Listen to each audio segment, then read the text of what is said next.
ടെൻറ്റൊക്കെ അടിച്ച് അവരുടെ രാജ്യങ്ങളിൽ പോയി ശുശ്രൂഷ പോകുമ്പോൾ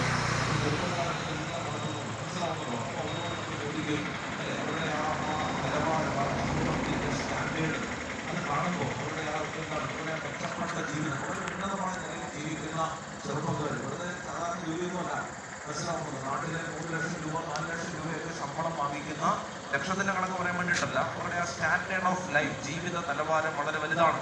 ആ ചെറുപ്പക്കാരെ നമ്മൾ മാറ്റി നിർത്തിയിട്ട് ചോദിക്കും അവനെടാ നീ എങ്ങനെയാണ് ഇവിടെ എത്തിയത് പറഞ്ഞിട്ട് ഇവിടെ എത്തിയതാണ് മനസ്സിലാവുന്നത്. ഇപ്പോഴും അവൻ അല്ലെ അവൻ ആ ധൂപക്കുറ്റിയുടെ ഗന്ധം അവന്റെ ഉള്ളിൽ നിന്ന് ഇതുവരെ വിട്ടുമാറിയിട്ടില്ല മനസ്സിലാവുന്നത്. ഒരു പരിശുദ്ധ കുർബാനയ്ക്ക് കിലോമീറ്ററുകളോളം വണ്ടി ഓടിച്ച് വണ്ടിയുടെ ഡിക്കിക്കകത്താണ് ആൾക്കാർ മുഴുവൻ ഒരു മൊബൈൽ ആൾക്കാരെയാണ് എവിടെയാണോ കുർബാന അവിടെ കൊണ്ടുപോയി ഈ ഇവന്റെ ഒരുക്കി ജോലി ഇതിനെന്താണ് ടീമൊക്കെ എടുത്ത് അവിടെ ധ്യാനത്തിലുള്ള അച്ഛന്മാരുടെ കൂടെ ഇങ്ങനെ നടന്നെന്ന് പറഞ്ഞാൽ ആ ആത്മീയ കാര്യങ്ങൾ ഇപ്പോഴും അവന്റെ മനസ്സിൽ നിന്ന് വിട്ടുമാറിയിട്ടില്ല. ചെറുത് പറഞ്ഞേ ഹല്ലേലൂയ.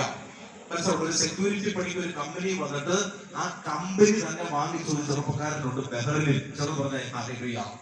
മനസ്സിലാവുന്നുണ്ടോ? അപ്പൊ ഞങ്ങളിവിടെ ധ്യാനം നടത്താൻ പോയപ്പോ ഞാൻ വിചാരിച്ചു ഇവൻ ഏതോ ഡൂക്ലി പയ്യനാണെന്നാണ് വിചാരിച്ചത്. അവന്റെ കമ്പനി ആശീർവദിക്കാൻ വേണ്ടി എന്നെ കൊണ്ടുപോയപ്പോഴാണ് ഞാൻ ഇവന്റെ നിലവാരം കണ്ട് ഞാൻ തലറങ്ങിപ്പോയി. എനിക്ക് ഭയങ്കര സന്തോഷം.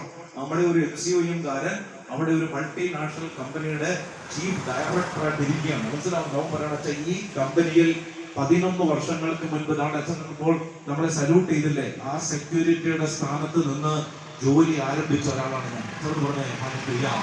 അപ്പൊ ഞാൻ അവരോട് ചോദിച്ചു ഏത് പരീക്ഷയാണ് പാസ്സായത്? അവൻ പറഞ്ഞു നാട്ടിലുള്ള കൊള്ളാവുന്ന പരീക്ഷകളൊന്നും ഞാൻ നല്ലതുപോലെ പാസ്സായിട്ടില്ല അച്ഛാ, വലിയ സർട്ടിഫിക്കറ്റുകളൊന്നും എന്റെ കയ്യിലില്ല. മനസ്സിലാക്കണം, വലിയ സർട്ടിഫിക്കറ്റുകൾ കയ്യിലില്ല. പക്ഷെ അവൻ ദൈവിക കാര്യങ്ങൾ മറന്നിട്ടില്ല. കർത്താവിനെ 1ാം സ്ഥാനത്ത് നിർത്തുന്നതിൽ നിന്ന് ഈ ചെറുപ്പക്കാരൻ പരാജയപ്പെട്ടിട്ടില്ല. ക്യാമറ കണ്ണുകളില്ല, മാതാപിതാക്കളുടെ സർവൈലൻസ് ഇല്ല, കുർബാനയ്ക്ക് പോയോ ഇല്ലയോ എന്ന് ചോദിക്കാൻ ആരുമില്ല. ഇവൻ വിശുദ്ധ കുർബാന സ്വീകരിച്ചോ കുമ്പസാരിച്ചോ എന്ന് ചോദിക്കാൻ